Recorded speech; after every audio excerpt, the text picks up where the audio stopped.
السلام عليكم ورحمة الله وبركاته. بسم الله الرحمن الرحيم. أخواتي، كنتمنى إن شاء الله تكونوا بخير وعلى خير، وإن شاء الله الفيديو ديالي يلقاكم في أحسن الأحوال. مرحبا بكم وألف مرحبا في موضوع جديد ونقاش جديد اللي غيكون إن شاء الله اليوم موضوع مهم بزاف، يهم الأطفال كذلك وحتى الكبار عفوا. الموضوع ديال اليوم هو موضوع الشخير. في هذا الموضوع اللي غنطرحو غادي نناقشوه، اللي كان تحت طلب متتبعه، اللي كنشكرها على الثقه ديالها، وكنشكركم كاملين جميع المتتبعات. واللي في هذه اللحظه اللي غنقول لكم يعني اي حاجه تخصكم او نصيحه او وصفه طبيه او اي اشكال كاين عندكم بخصوص الصحه، فانا رهن الاشاره. يعني في اي مشكل انكم كتعانيوه مرحبا والف مرحبا، فاكونوا متاكدين ما نبخلش عليكم.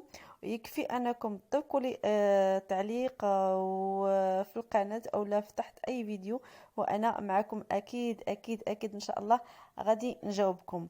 كيف قلت لكم اليوم ان شاء الله غنناقشوا هذا المشكل هذا ديال الشخير اللي كيسبب واحد الازعاج بالعائله، خصوصا يعني الانسان ما كيكونش مرتاح اثناء النوم ديالو، او لا الناس اللي تيكونوا معاه تيكونوا واحد الضجيج. فان شاء الله غادي نعطيكم الاسباب ديال هذا المشكل هذا اللي هو الشخير، وكذلك العلاج ديالو وكيفاش حنا نتفاداو هذا المشكل. وكيف كتعرفوا ان الانسان يقدر ان يتعرض للشخير نتيجه ديال الاصابه بعد المشاكل اللي يقدر ان يكون عنده في النيف ديالو. من بين هاد المشاكل كاين الاحتقان، يعني يكون مخنوق، او لا كان عنده شي اصابه في الانف ديالو، يقدر يكون عنده يكون كان فايت له شي هرس او لا شي. كاين كذلك الالتهاب ديال الجيوب الانفيه، فايت اللي ذكرته معكم وحطيت لكم وصفه طبيه ووصفه طبيعيه، كان ديجا حطيت لكم واحد الموضوع خاص على الجيوب الانفيه. وكذلك الناس اللي كيعانيوا من الحساسيه، و... وكاين بعض الناس اللي ما كياخذوش واحد القسط كافي من النوم، حتى هو سبب رئيسي اللي يقدر انه يسبب له المشكل ديال الشخير. وكذلك النوم بشكل خاطئ، يعني تقدر تكون وسادة عالية، تقدر انها الانسان ناعس على الظهر ديالو. من بعد عاد نقول لكم كل حاجه، يعني الانسان باش يتفادى هذا المشكل. وما تنساوش كاينين اطفال اللي كيعانيوا من الزوائد اللي كتكون في الانف، او لا عندهم واحد الاسم اللي كيتسمى القرينات الانفيه المتضخمه. فحاولت انا نبسط لكم.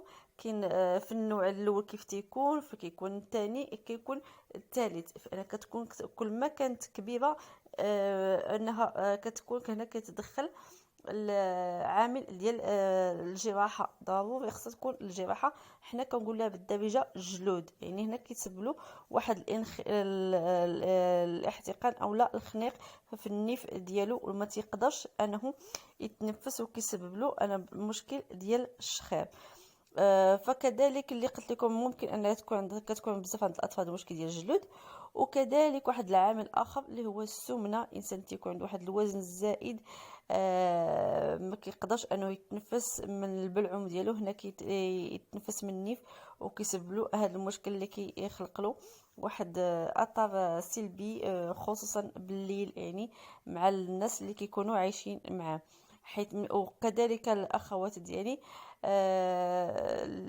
يعني الوضعيه اللي كتكون على حسب النوم، كنعسوا على الظهر ديالنا، هنا كيكون توقف ديال التنفس، وعلى حسب كيكون واحد الانسداد في الانسجه ديال الحلق اللي كيخلينا ما نعسوش بشكل طبيعي، وكيمنع علينا ان يكون التعرض يعني الهواء ما كيتبلع بالحلق ديالو، هنا كيخلق لنا المشكل ديال الشخير. فكذلك عندنا مشكل ديال الالتهاب اللوزتين اللي هما الحلاقب. كل ما كانوا يعني ضخام، يعني كانوا كبار، كيكون ما الهواء ما كيدخلش للبلعوم، وكيكون واحد الانتفاخ لداخل، وكيتسبب له كذلك في المشكل ديال الشخير. كذلك الجهاز، التهاب الجهاز التنفسي.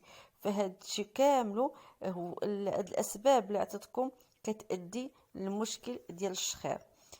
باش يمكن لينا حنا نحدو من هذا المشكل هذا، ضروري حنا على الاقل حنا نتفاداو بعض المسائل اللي كنستعملوها كل ليله وكتسبب لنا هذا المشكل. فان شاء الله اول حاجه اللي غنقول لكم هو الوضعيه ديال النوم ديالكم. ضروري يكون الوساده تكون ما عالياش، يعني تكون رطبه، تحاول تكون في واحد وضع مريح. وكيف قال الرسول عليه الصلاة والسلام الجانب الأيمن. هنا الجانب الأيمن كتحاول تكون هذه الوضعية هذه كيكون النوم مريح، والإنسان ما كيقدرش أن يعني الإنسان كيكون على جنب، كلشي على جنب، ما كيكونش عندنا المشكل ديال الخنيق، ما كيتخنقش الواحد وكيسبب له في مشكل الشخير. لأن ملي كيكون الإنسان ناعس على الظهر ديالو فكيتسبب لنا في التحرك ديال اللسان في الفم ديالك، هنا كيغلق لنا الحلق بواحد الشكل جزئي، ما كيخليش لنا الحركه ديال الهواء دوز عبر الحلق. هذا كذا هو السبب اللي كيخلينا نعانيو من هذا المشكل ديال الشخير. لهذا كيف قلت لكم باش نحدو منه، فالوضعيه ديال النوم تكون بالنسبه للخديه تكون مريحه، تكون مطبه ما عالياش. ثاني حاجه بالنسبه للوضعيه ديال النوم حابه يكون على الجانب الايمن، وفسرت لكم علاش. ثالثا يعني كاين بالنسبه للجلود اللي قلت لك او القرينات اللي كتسبب لنا في الاختناق، فهنا ضروري يكون تدخل طبي في الجراحه. وكذلك اذا كان التهاب اللوزتين فهو كيكون على حسب. بالنسبه ان شاء الله اكيد المواضيع الجايه غنناقشوا الموضوع ديال التهاب اللوزتين. فانا نعطيكم نصيحه بالنسبه للاطفال. بالنسبه للاطفال، الامهات اللي كتشوف الابن ديالك او الطفله ديالك الا كانوا كيجيوها الحلاق او التهاب لوزتين مرتين في الشهر او 3 مرات، فهنا الله يخليكم غير حاولوا ما امكن تعملوا لها عمليه، لان كيتسبب لها في مضاعفات منها روماتيزم ديال القلب اللي ترجع ليه ملي كتكبر. فهذا ملي كتكون 2 3 هنا كتدخل كما قلت لكم ضروري الطبيب انا حيدوا لهم داك الحلاقم باش تهني وترتاحي من بزاف الامراض اللي غادي يقدروا يجيو من بعد. اما الا كانت مره في شحال مره في العام او مره في الشهر، فهنا كتدخل فقط لونتيبيوتيك مضاد حيوي اللي كنعالجوا هذا المشكل ديال التهاب اللوزتين. وكيف قلت لكم ان شاء الله غادي نتذاكروا عليه من بعد. فاذا كان ملي كتكون مساله عاديه فبقى كنعالجوها عادي. هاد الشخير ما كيبقاش، فهو كنعطيو واحد الزيوت اللي هي طبيعيه واساسيه، وكان النبي وصانا عليها اللي هي حبه البركه. حبه البركه فهي عندها فوائد بزاف بزاف بزاف للذات، مهمه للشعر، مهمه للوجه، مهمه حتى المشكل ديال العلاج ديال التهابات الجيوب الانفيه اللي كتكون فقط الاخوات في المرحله الاولى. كنقول يعني فقط كتقلل من التهابات الجيوب الانفيه، وكذلك هذا المشكل ديال الشخير. فكاينه زيت حبه البركه اللي هي حبه سوداء، ثم زيت السمسم وزيت النعناع. يمكن زيت النعناع نضيفه في الاخر، انا غنقول لكم كيفاش الطريقه. هنا كناخذوا كميه متساويه من زيت السمسم ثم زيت حبه السوداء، كنخلطوهم مع بعضياتهم. كنستعملوا تقريبا واحد 3 نقاط في كل جهه ديال النيف، مع الضغط كل واحده كنضغطوا شويه من الطرف الاخر باش هذيك الزيوت انها تدخل لنا لداخل وتعالج لنا هذوك الالتهابات وكتمن علينا المشكل ديال الشخير. وهنا هاد الوصفه هذه ديال الزيوت فقط كنستعملوها لمده اسبوعين، ضروري اسبوعين متتاليين كل ليله فهي كتقلل لنا من هذا المشكل هذا، وكذلك كتعالج لنا حتى التهاب الجيوب الانفيه في المرحله الاولى اللي كنأكد عليها. اما بالنسبه من بعد ما انني كنستعملوا هاد الزيوت هذه، فكانوا الطريقه دائما رفع الراس للاعلى لمده تقريبا 5 دقائق. هنا باش هذيك الزيت كتدخل لنا لداخل لجهه الغشاء المخاطي ديال الانف ديالنا، لانه كيف كتعرفوا وكيفاش فسرت لكم من قبل بان الانف ديالنا فقط فيه الشعيرات الدمويه لا غير، يعني حساس بزاف. يعني هاد الزيت هذه كنعطيكم ضروري ترفعوا الراس ديالكم للاعلى لمده 5 دقائق. من بعد ما كنديروا هاد الزيوت هذه، يعني قبل ما نعسوا عند النوم، ملي كتحسي بالخنيق، فهنا كنستعملوا زيت النعناع. زيت النعناع كنوضعوا فقط 2 نقيطات في كل نيف، كنوضعوا لواحد الاصبع ديال الابهام على المنطقه الاخرى، وكنحاولوا الاستنشاق بواحد، كنطلعوا النفس بشكل جيد هكذا، يعني تحت بالنسبه للجهه الاخرى. فكنتمنى اخواتي انني نكون اني فسرت لكم مزيان الموضوع اولا المشكل ديال الشخير وكيفاش احنا نتفاداوه بواحد الطرق طبيعيه.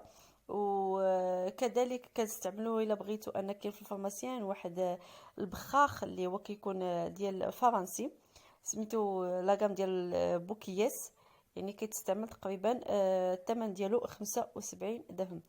اما بالنسبه كيف قلت لكم، فهاد الزيوت اللي عطيتكم فهما مهمين بزاف وصحيين وطبيعيين 100%.